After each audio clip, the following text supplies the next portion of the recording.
He kept vigils, night after night, sometimes in utter darkness, sometimes with a glimmering lamp, and sometimes viewing his own face in a looking-glass by the most powerful light which he could throw upon it.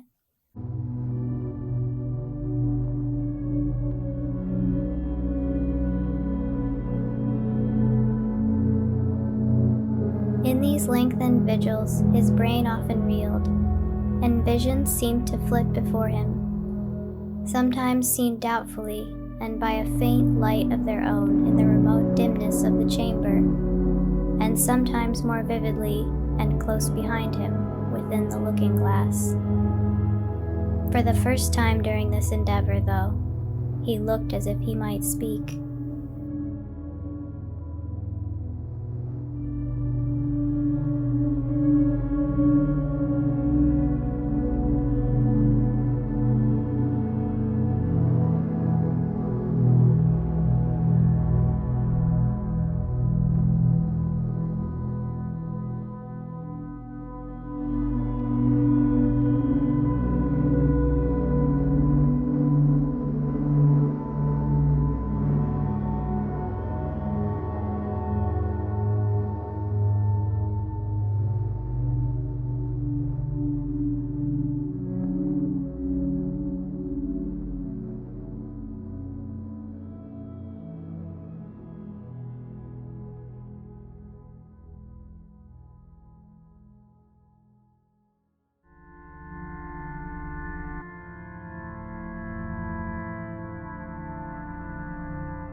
We see the kiss, the actor, the false body, and the puppeteer.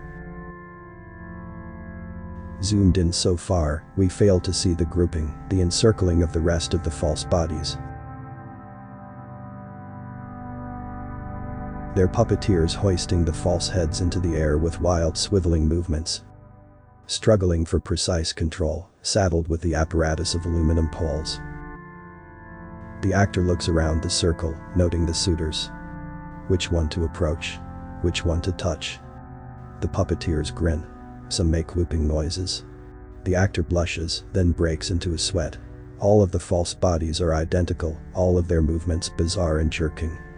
The actor grips his fake swords, one in each hand, grinding them into his palms. Slowly he lifts his face to one of the gigantic masks and initiates a kiss. The other bodies wail notes of disapproval. The chosen body's puppeteer gazes longingly upward, knowing the kiss will never reach him. If only he could see inside of it, see its feeling.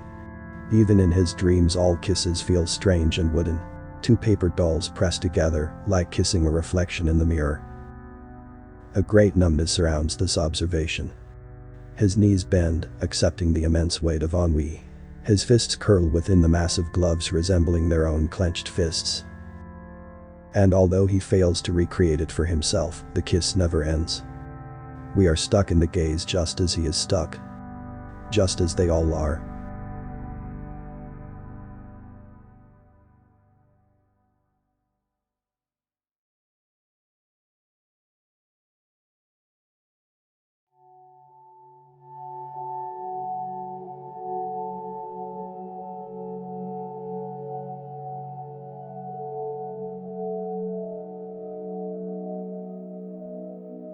The monster below the world hovers, suspended in the vacuum of space.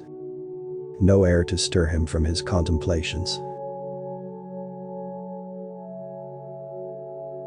He is beyond time, therefore time cannot measure how long he has been here.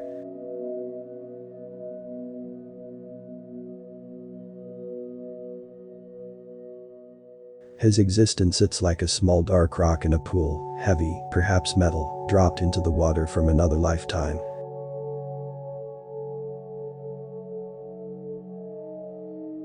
He speaks quietly to himself. We can hardly make out a whisper, a mumbling sound, maybe a prayer. He repeats over and over.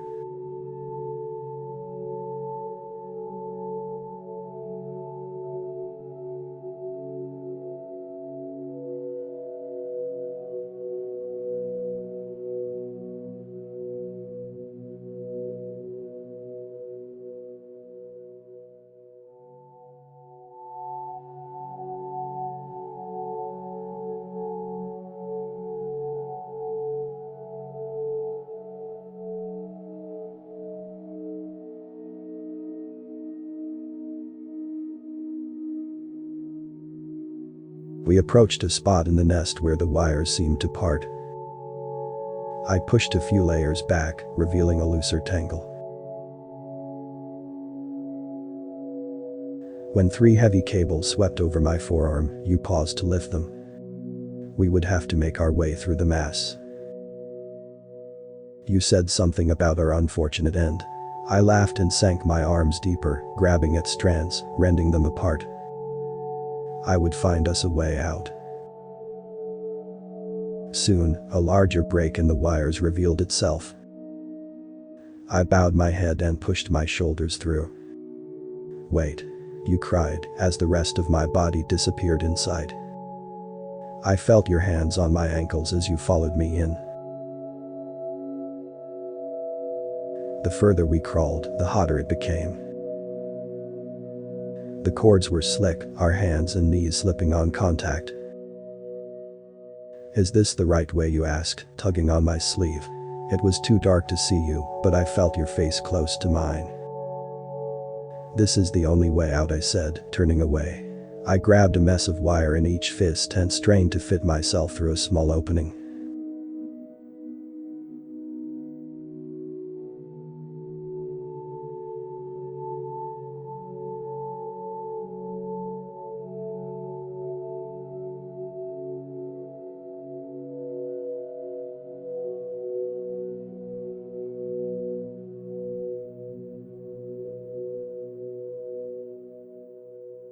As we stood in the kitchen, I showed him a scar on my hand from a knife accident earlier in the year. I let him touch it, let him push the scar tissue around. Then he pulled his hair away from above his right eye to behind his ear and let me touch the long snaking line. I thought of heavy mail draped around his head, or an advertisement for a chainmail shirt where a man deviously presses a knife into the center of his body.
In my recurring dream, I'm standing there as they throw the stone.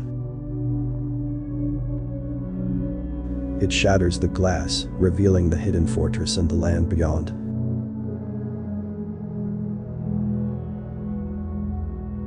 But in my dream, the darkness is more vast and deep. A darkness somehow strong and alive. It pulls at my face and hands. The others scream, grab hold, or try. I slide off into it. In my dream, the other side is never meant to be traversed. Never accessed. Not known or mapped. But I'm whisked away.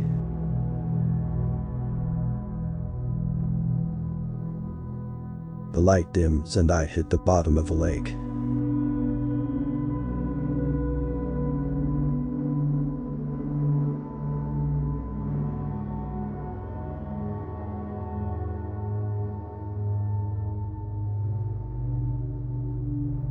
I sit alone in the room, hands shaking from our conversation on the phone just moments ago. It went something like, silence on the other end as I hung up the phone. Now, I foolishly wait for a call back. The phone sits dormant. I address the empty room.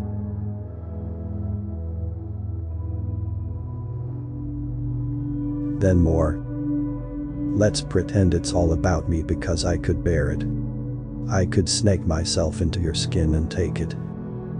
I could shake your shoulders until years wipe away and the nightmare walks itself back, and you walk yourself back and backwards out of my grandmother's kitchen. I stand up from the table. An angry scream flies back into my lungs. I undial the phone. We don't go driving. We don't meet. We aren't born. History slides away. Someone else meets our mothers. They make different families. They move to different towns.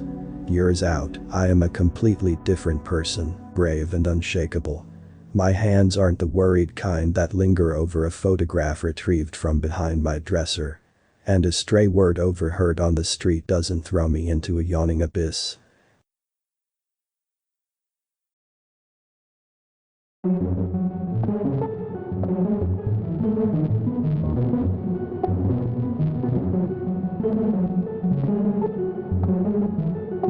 In one swift motion, you are enveloped by a wall of carcasses. The wall attaches tightly, with intent, and you stagger at the weight. This is your new body, it seems to say. Here is the new way. Walk. You gingerly step forward as the carcasses sway above, each lilting and sagging as you breathe. Around you the forest is still, perhaps listening to the sly whisper of the carcasses. Take another step. You walk.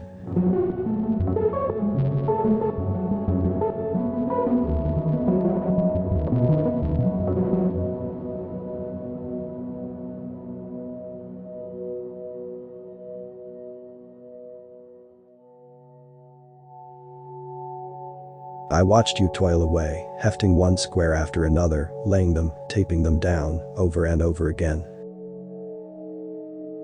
You did not tear your eyes from your task.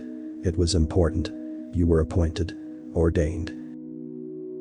You were the world maker. You would build this new one inside the old.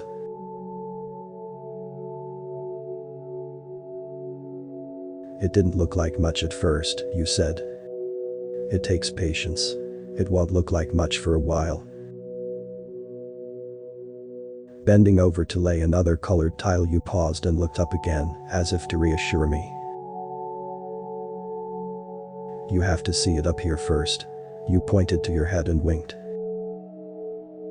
You have to see it in your mind's eye before you can build it. And I do. I can see it finished.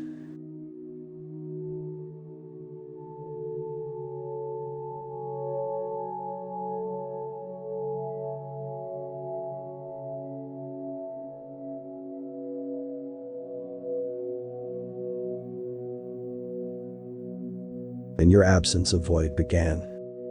It all started when you slipped the suit over your head, the final step. At last you disappeared, feeling as if you were stuck between moments.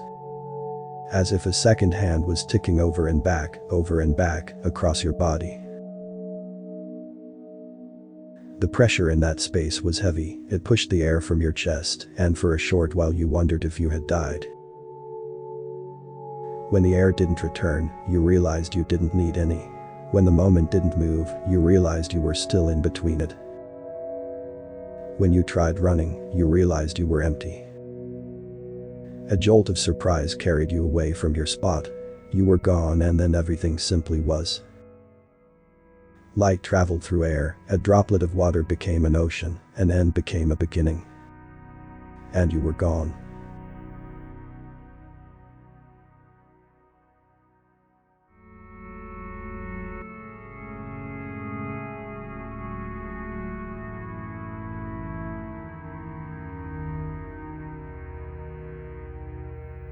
Only in suburbia, you said, arms outstretched. Can you truly destroy the world?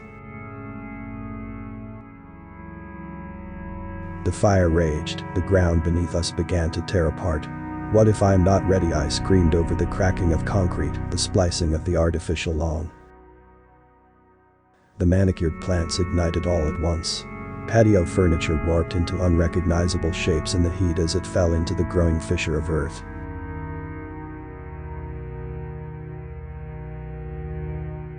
No one is ready.